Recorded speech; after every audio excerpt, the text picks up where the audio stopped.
Hi everybody, welcome back to the সুমনস grammar world. Viewers, আজকে আমি আপনাদের সামনে খুবই গুরুত্বপূর্ণ একটা টপিক নিয়ে হাজির হয়েছি। তো আজকে আমাদের টপিকটা কি সেটা দেখি।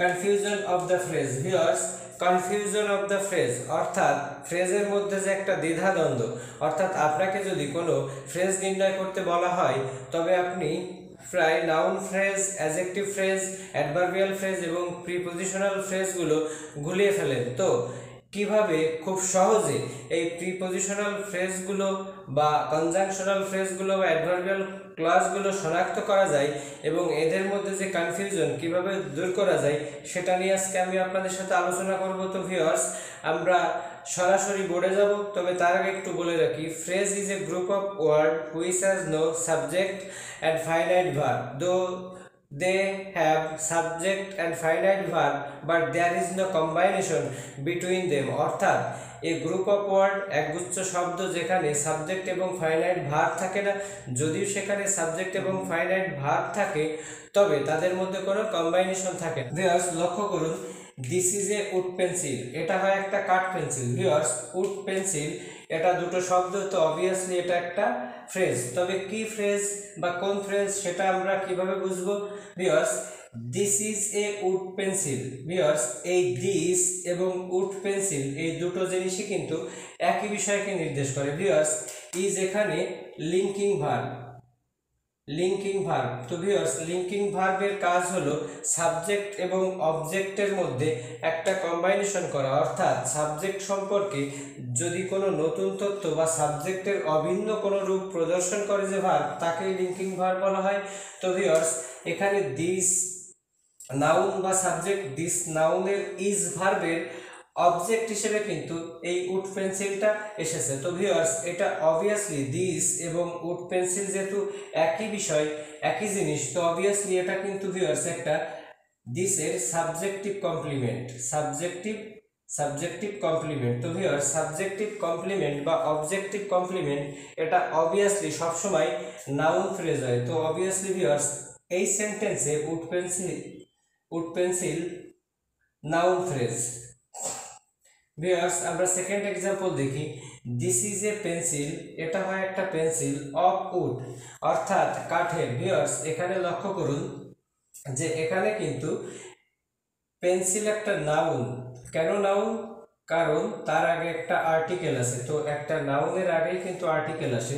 তো এ পেন্সিল অফ উড অর্থাৎ কাঠের পেন্সিল, অর্থাৎ যদি এটা বলা হয় যে পেন্সিলটা কিসের, তো অবভিয়াসলি উত্তর আসবে এটা কাঠের পেন্সিল। তো যেহেতু একটা নাউন, ঠিক তারপরেই একটা প্রিপজিশন এবং তারপরে যদি আবার কোনো নাউন আসে তো অবভিয়াসলি সেটা অ্যাডজেক্টিভ ফ্রেজ হয়। ভিউয়ার্স, এখানে কিন্তু এ পেন্সিল অফ উড অর্থাৎ কাঠের পেন্সিল, যদি প্রশ্ন করা হয় এটা কিসের পেন্সিল, তো অবভিয়াসলি তার উত্তর আসে এটা কাঠের পেন্সিল। ভিউয়ার্স, যেহেতু দিসেরই একটা মডিফাই করে এই ওয়ার্ডগুলো, তো অবভিয়াসলি এই ওয়ার্ডগুলো আপনার অ্যাডজেক্টিভ ফ্রেজ, কারণ অ্যাডজেক্টিভের কাজই হলো কোনো নাউন প্রোনাউনকে মডিফাই করা। তো ভিউয়ার্স, দিস যেহেতু একটা প্রোনাউন এবং এই প্রোনাউনকে মডিফাই করছে এ পেন্সিল অফ উড অর্থাৎ কাঠের, যদি প্রশ্ন করা হয় এটা কিসের পেন্সিল, তো কাঠের পেন্সিল। তো যদি নাউন প্রোনাউনের দোষগুণ সংখ্যাবস্থা বোঝায় যে ওয়ার্ড বা ওয়ার্ড সমূহ, সেগুলোকে মূলত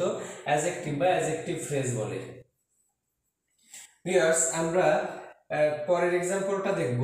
এ boy with full uniform came here অর্থাৎ সম্পূর্ণ বা কমপ্লিট পোশাকে। তো ভিউয়ার্স, এখানে যেহেতু নাউনটা, ভিউয়ার্স এখানে যেহেতু বয় নাউন, তো নাউনকে সরাসরি কোনো ওয়ার্ড বা ওয়ার্ড সমষ্টি মডিফাই করে, তো অবভিয়াসলি ভিউয়ার্স সেটা হবে একটা অ্যাডজেক্টিভ বা অ্যাডজেক্টিভ ফ্রেজ। তো ভিউয়ার্স, এখানে যেহেতু এ বয় উইথ ফুল ইউনিফর্ম, এখানে আর একটু লক্ষ্য করুন, with preposition, full adjective, uniform noun. তো ভিউয়ার্স, যদি কোনো প্রিপজিশনের পরেই ঠিক অ্যাডজেক্টিভ আসে এবং অ্যাডজেক্টিভের পরেই নাউন আসে, অর্থাৎ preposition plus adjective plus noun মিলিয়ে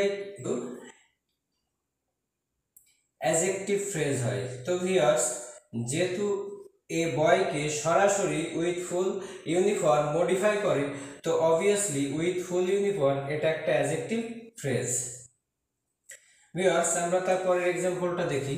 এ বয় কেম হেয়ার, একটা বালক এখানে এসেছিল উইথ ফুল ইউনিফর্ম, এটা সম্পূর্ণ একটা পোশাকে। ভিউয়ার্স এখানে লক্ষ্য করুন, এখানেও কিন্তু উইথ ফুল ইউনিফর্ম, বাট এটা কিন্তু অ্যাডজেক্টিভ ফ্রেজ। কিন্তু এখানে লক্ষ্য করুন, a boy came here with full uniform, এখানে ফুল ইউনিফর্মটা কিন্তু উইথের অবজেক্ট হিসেবে এসেছে। তো যেহেতু এটা উইথের অবজেক্ট হিসেবে এসেছে আর একটা অবজেক্ট হিসেবে কিন্তু নাউনই আসে। তো viewers A boy came here with full uniform, যদি উইথ ফুল ইউনিফর্ম একই গ্রুপ অফ ওয়ার্ড, তারপরেও ভিউয়ার্স এটা কিন্তু হবে নাউন ফ্রেজ।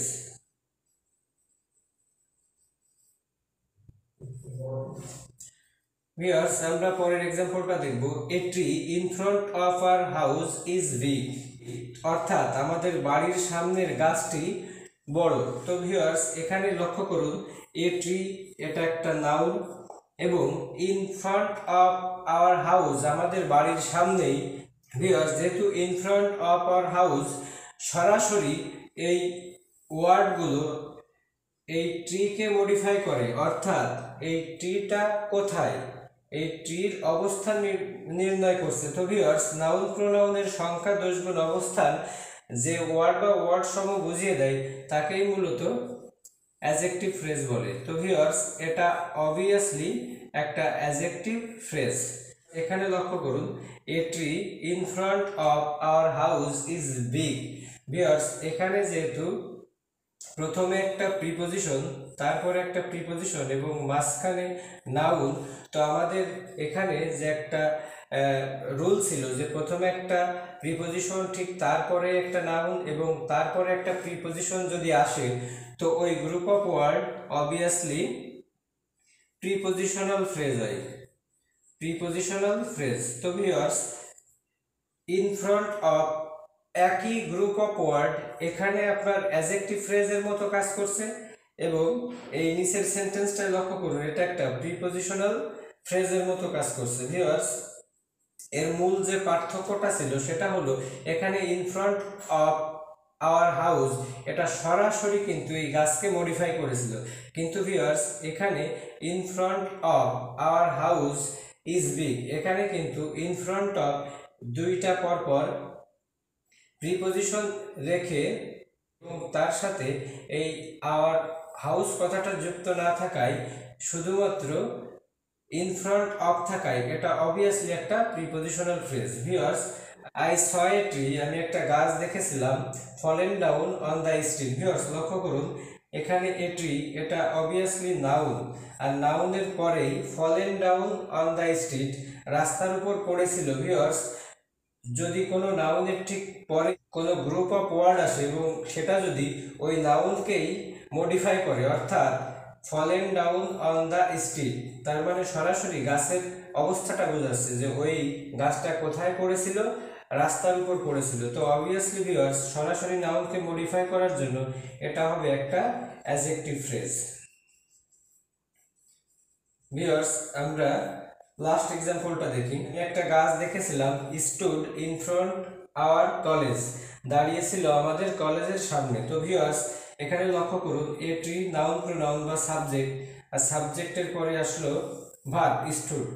এখন in front of in front our college আমাদের কলেজের সামনে। তো ভিউয়ার্স আমরা যদি এখানে ভার্বকে প্রশ্ন করি যে গাছটা কোথায় দাঁড়িয়েছিল বা কোথায় ছিল, তো অবভিয়াসলি তার উত্তর হিসেবে এই অংশটুকু আসবে in front of our college, আমাদের কলেজের সামনে। তো অবভিয়াসলি ভিউয়ার্স এটা অ্যাডভার্বিয়াল ফ্রেজ হবে। ভিউয়ার্স কারণ অ্যাডভার্ব হলো কোনো একটা ভার্বের কাছে কখন, কোথায়, কিভাবে যারা প্রশ্ন করলে তার উত্তর হিসেবে যে অংশটুকু আসে সেটাই হলো অ্যাডভার্ব।